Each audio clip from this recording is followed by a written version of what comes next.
అందులో కలియుగంలో చిత్తక్షోభ అంతా ఇంత కూడా ఉండదుట. చిత్తం చెదరగొట్టడానికి కలియుగం అంత గొప్ప యుగం మరొకటి ఉండదు.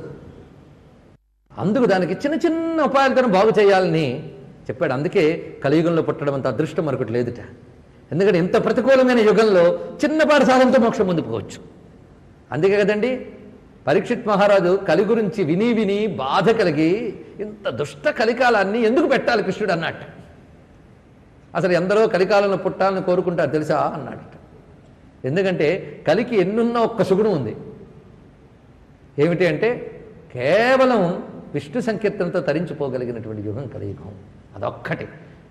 కనుక ఒక్కొక్కసారి ధర్మ విషయాలు తెలిసి ఎంత భయం కలుగుతుందో కృష్ణుడున్నాడన్న ఒక్క భయం మనకు కలుగుతుంది. గుర్తుపెట్టుకోండి. ఆ కృష్ణ పరమాత్మ ఉన్నాడు, మీ అందరినీ పాపనాశనం చేస్తానంటున్నాడు. ఆయన ఉంటూ ఉంటే దేనికండి భయం? అందుకే పాషండ ప్రచురలకి కృష్ణ ఏవ గతి మమ, అదొక్కడు చాలు. శ్రీకృష్ణ శరణం మమ. ఆ కృష్ణ పరమాత్మ ఒక్కడు చాలు మనకి. మన కోసం ఆ యుగమంతా యుగాంతంలో పుట్టి ఆ యుగమంతా తానే అన్నంత పనిచేసి నిజంగా ఎవరి కోసం అవతరించావు? ద్వాపర యుగం కోసం అంటే కాదు, నేను ద్వాపర యుగాంత సంధి కలియుగారంభ వేళ అవతరించాను, కలియుగం కోసమే అవతరించాను అన్నట్ట. అందులో కలియుగ మానవులు నల్లని దేవతలను ఆరాధించడం మంచిదన్నారు. ఇది చెప్పానని రేపటి నుంచి తెల్లని దేవతను ఎర్ర దేవతల మీద మళ్ళీ ఇంకోటి పెంచుకోవద్దు.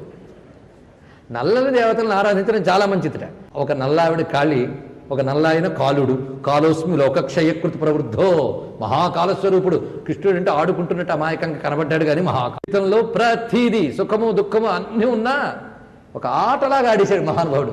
అందుకే ఆయనతో ఆడుకునేవాడు జీవితంలో ప్రతిదాన్ని ఆటలాగే ఆడేస్తాడు అవలీలగా.